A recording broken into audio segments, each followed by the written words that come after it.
Things you can say to your neighbor while giving them a hug. You smell different when you're asleep. I am not an owl. I don't have a letter for you.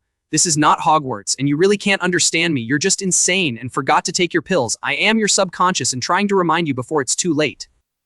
Hey guys, how are you doing? I hope you're doing great because I created you an ultimate, really awesome, great workflow. And before I go into the workflow, I first would like to say thank you for everybody who subscribed to my YouTube channel. I can't believe that there's this many people who wants to hear me talk about workflows and wants to just use the workflow, wants to understand more about comfyui and choose to just subscribe to me.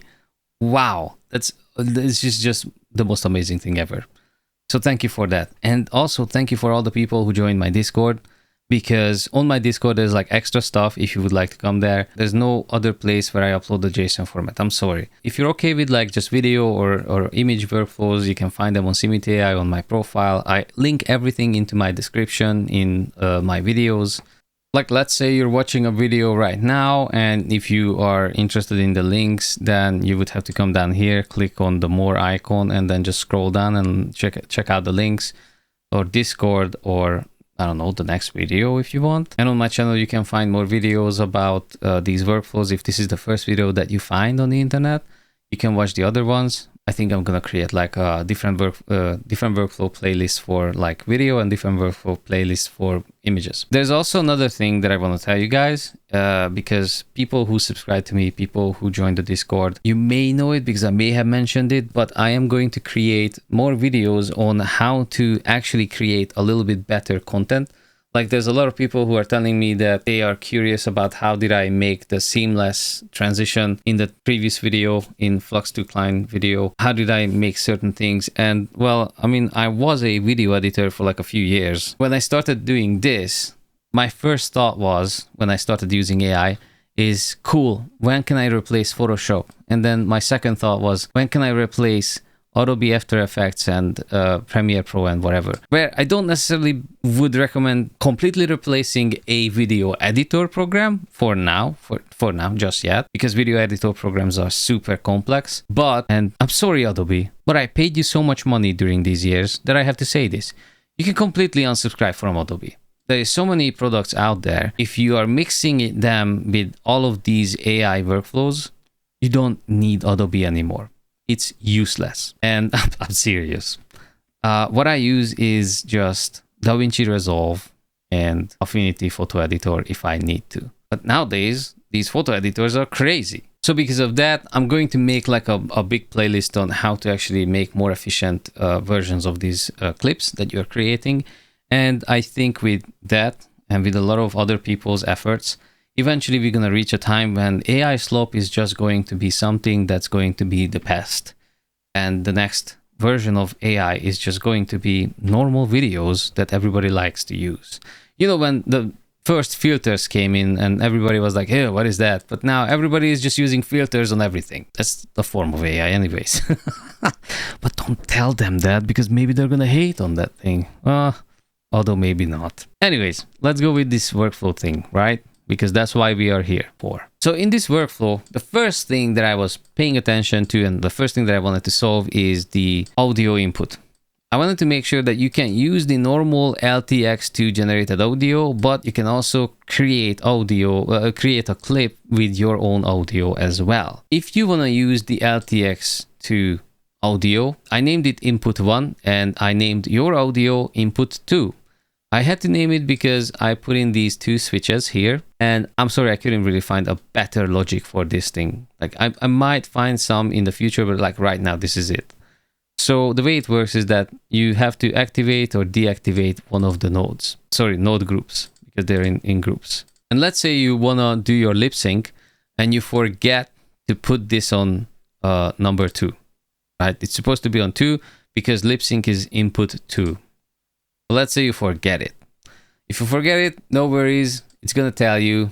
It instantly doesn't do anything. It's just going to be like, hey, what the hell? And this just means that you didn't put the workflow in the second input thingy. If you are forgetting with the first one, like let's say you generate audio with the LTX2 version and not your own audio, but you forget it to put it back to index 1 and input 1, it's gonna say this. It kind of, it's a better way because it actually tells you like, hey, value 2 is not like what's gonna, no, there's nothing there. So you would have to put it on 1. But I'm just gonna leave it on 2 and activate Lipsync because I am willing to bet that a lot of people want to use this for Lipsync. Plus, I want to show you something. First of all, I fixed the logic. This is going to create 241 frames. If you are creating 5 seconds, it's going to be 5 times 24 plus 1, which is 121. So you would see the number here, 121. And the reason that is important is because this is the only node that is going to have to change the length of your video. Nothing else. You don't have to like adjust things in like multiple places. This is the only thing that you have to do, and everything else is just going to be fine. And then we come to the audio part of the whole workflow where you are assigning your audio, like you upload your own audio.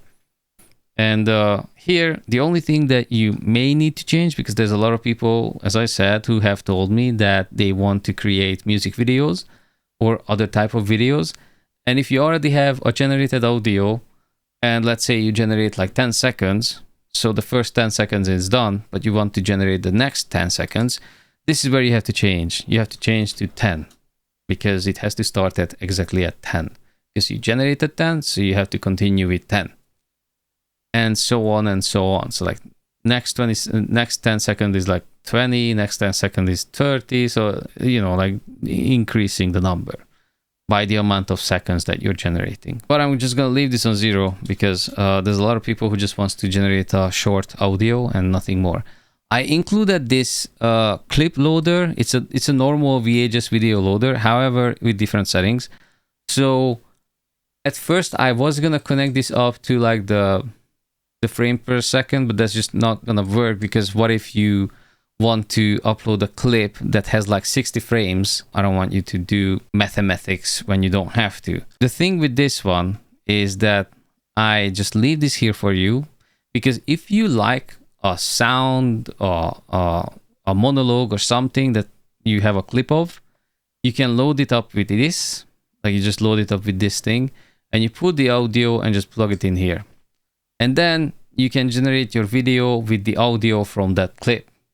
You can even decide what is going to be the start point of the audio. So like, I don't know, skip the first, I don't know, 100 frames or something, 200 frames. I mean, my video is not that long, but if you skip that, like you skip those frames. And then you go to a certain time in the video. It does load the video in as well. So it does play you the video. So it's easy to find the moment where, you know, you have to load the video from for the audio that you want to use in your workflow. So that's why I put this here. Otherwise, normally, this is the node that you would use. Just because I am assuming that most people are just going to use audio and not like a whole clip. Also, there's like a limit that comfyui can load in video. I don't know what's the limit of it, but just keep that in mind. So don't load up like a whole movie because that's not gonna work. Next thing to know is this. I did something similar here. So if you wanna use a last frame from a clip to do the starting image from it, you just use this thing. I limited the frame load cap to 1 because obviously you just need 1 frame.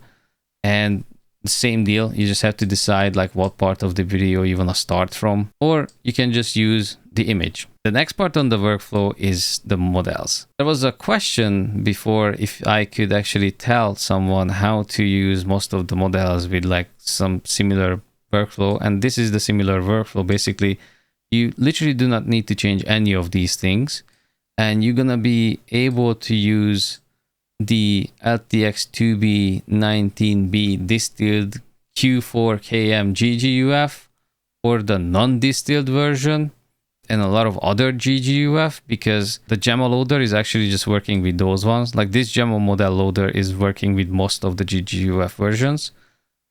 And if you want to use checkpoints, you can do that too.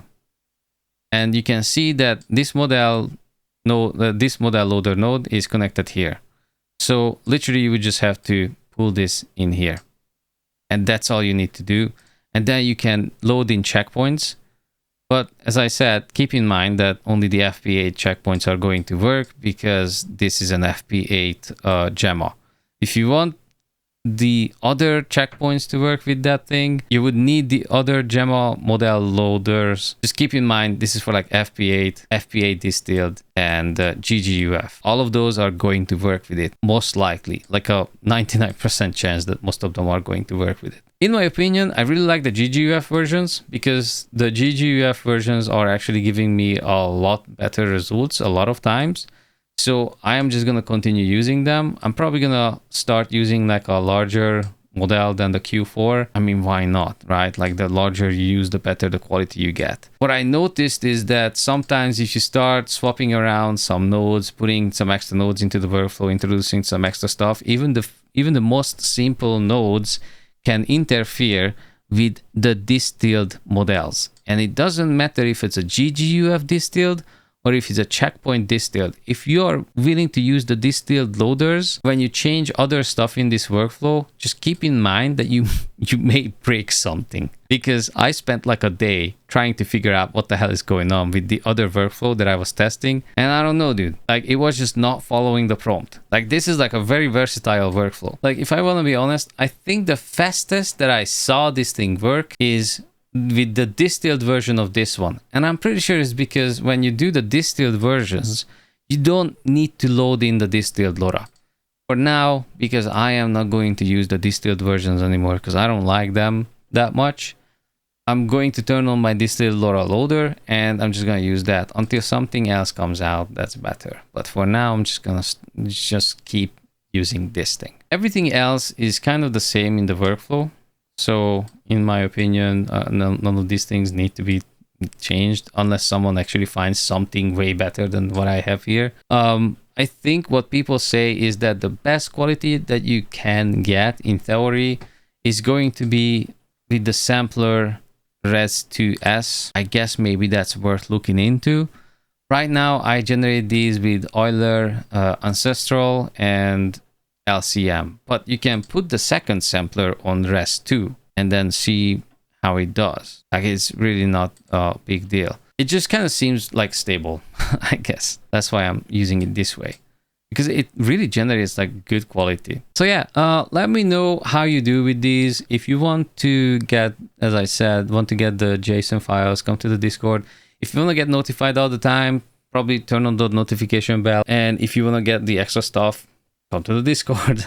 And also, if you want to see how to make better videos and more professional videos in the future, how to make seamless transitions, how I create some of these little clips in the beginning, or how I created some of my old stuff, I can actually show you with my next videos, which are going to be more instructive on how to actually create something that's not just an AI slop anymore. However, keep in mind, can still be slop if it looks good, because you still need to write your own stuff. You want to make drama?